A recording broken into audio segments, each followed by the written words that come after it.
அருமையானவர்களே, எப்படி இருக்கீங்க? சந்தோஷமா இருக்கீங்களா?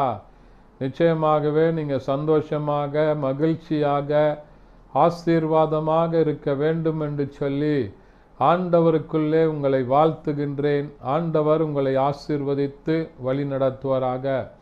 தொடர்ந்து இந்த காலையில் கர்த்தருடன் என்கிறதான யூடியூப் சேனலை தொடர்ந்து தவறாமல் பாருங்க, மற்றவர்களுக்கும் அறிமுகப்படுத்துங்க. ஆண்டவருடைய வார்த்தைகளில் ஜீவன் இருக்கிறது, அது அநேகரை உயிர்ப்பிக்க வல்லமை உடையதாக இருக்கிறது. இந்த வசனங்களை விசுவாசிங்க, ஆண்டவர் பெரிய காரியங்களை செய்வார்.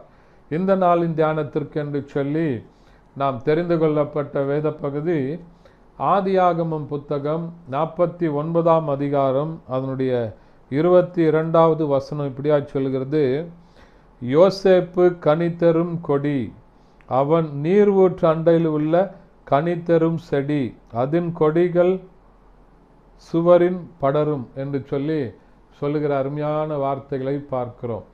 யோசேப்பை குறித்து இங்கு சொல்லப்பட்டிருக்கிற காரியங்கள், யோசேப்பை அவனுடைய தகப்பனாகிய யாக்கோபு ஆசீர்வதித்த போது தன்னுடைய பிள்ளைகள் 12 பேரையும் யாக்கோபு மரணம் அடைவதற்கு முன்பாக எல்லாரையும் அழைத்து ஆசீர்வதிக்கிறார். ஆனால் யோசேப்புக்கென்று ஆண்டவர் ஒரு விசேஷித்த கிருபைகளை கொடுத்தபடினால யாக்கோபு யோசேப்பை ஆசீர்வதிக்கிறார்.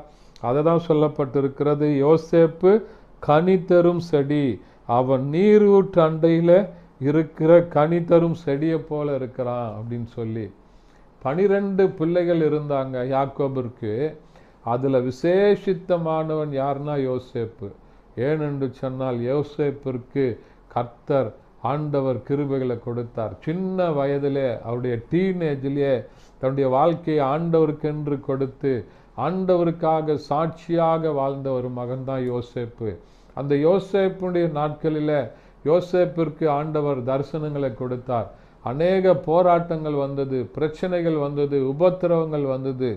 எல்லா நேரத்திலும் யோசேப்பு ஆண்டவருடைய வார்த்தைகளை காத்து கொண்டார்.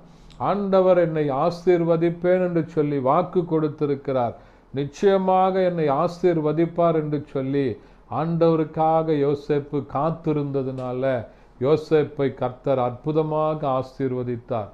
தன்னுடைய சொந்த சகோதரர்கள் குழியில தூக்கி போட்ட போது, அந்நிய தேசத்தில் அடிமையாக விற்கப்பட்ட போது, அவன் பாவம் செய்யாதபடி ஆண்டவருக்கு சாட்சியாக இருந்ததுனால சிறைச்சாலையில் போடப்பட்ட போது, எல்லா இடங்களிலும் யோசேப்பு கர்த்தருக்கு சாட்சியாக வாழ்ந்தான்.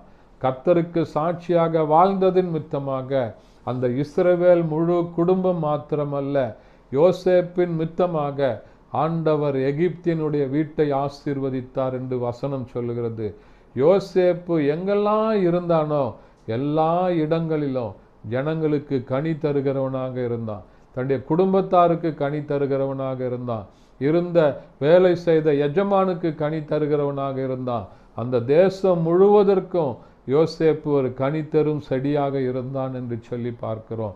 எனக்கு அருமையானவர்களே, இந்த வசனத்தை நீங்களும் விசுவாசிக்கும் போது, ஆண்டவருக்கு உண்மையாக நீங்க காத்திருக்கும் போது, ஆண்டவருக்கு உண்மையாக சாட்சியாக நிற்கும் போது, ஆண்டவர் உங்களுடைய வாழ்க்கையும் கனி தருகிற ஒரு வாழ்க்கையாக, அநேகருக்கு ஆசீர்வதிக்கப்பட்ட பிள்ளைகளாக ஆண்டவர் உங்களை ஆசீர்வதித்து வழிநடத்த உண்மையுள்ளவராயிருப்பார். ஜெபிக்கலாமா?